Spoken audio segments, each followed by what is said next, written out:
અમદાવાદ મ્યુનિસિપલના અધિકારી સુનિલ રાણા સામે એસીબીની કાર્યવાહી, જેમાં અપ્રમાણસર મિલકતોનો મામલો છે। છેલ્લા 10 વર્ષમાં પગારની આવક કરતા વધુ મિલકત મળી આવતા એસીબીએ કાર્યવાહી કરી છે।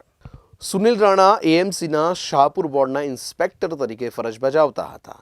તેમની પાસેથી વર્ષ 2010થી 2020 સુધીના 10 વર્ષમાં પગારની રૂપિયા 65.41 લાખની આવક કરતા 306% વધુની કિંમતની મિલકત મળી આવી છે।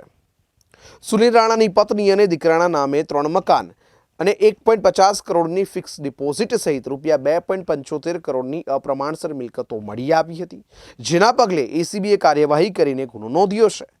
સુનિલ રાણા વિરુદ્ધ એસીબીએ કાયદેસરની કાર્યવાહી કરતા અન્ય લાંચિયા કર્મચારીઓમાં ફફડાટ ફેલાઈ ગયો છે। આ મામલે સૂત્રો દ્વારા મળતી વધુ વિગતો મુજબ સુનિલ રાણા પાસે વૈષ્ણોદેવી વિસ્તારમાં તેમજ જસ્મીન ગ્રીનમાં એક ફ્લેટ છે। જસ્મીન ગ્રીનમાં આવેલો ફ્લેટ લક્ઝુરિયસ હોવાની પણ માહિતી મળી છે।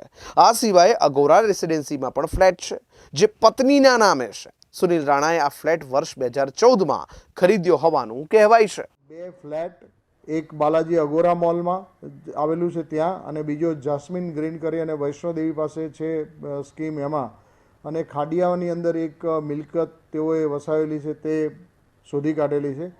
મહત્ત્વનું એ છે કે તેઓને રોકડ રકમ આપી અને જુદી જુદી બેંકોમાં તેઓએ 84 જેટલી ફિક્સ ડિપોઝિટ કરાવેલી છે, જે રકમ આશરે 1.5 કરોડ ઉપરની થાય છે। તેઓએ પોતાની કાયદેસરની આવક કરતાં 2,75,18,000ની વધુ મિલકતો વસાવેલી છે, જેમાં તેઓએ જે એફડી છે એ લગભગ એમની 1.5 કરોડ જેટલી થાય છે, અને જુદી જુદી 84 જેટલી એફડી છે।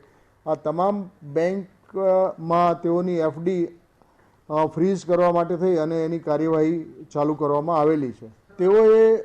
તેઓના વિરુદ્ધ જે સમયગાળો છે એ 2010થી 2020 સુધીનો સમયગાળો છે, એની અંદર તેઓએ ભ્રષ્ટાચાર કરેલો છે।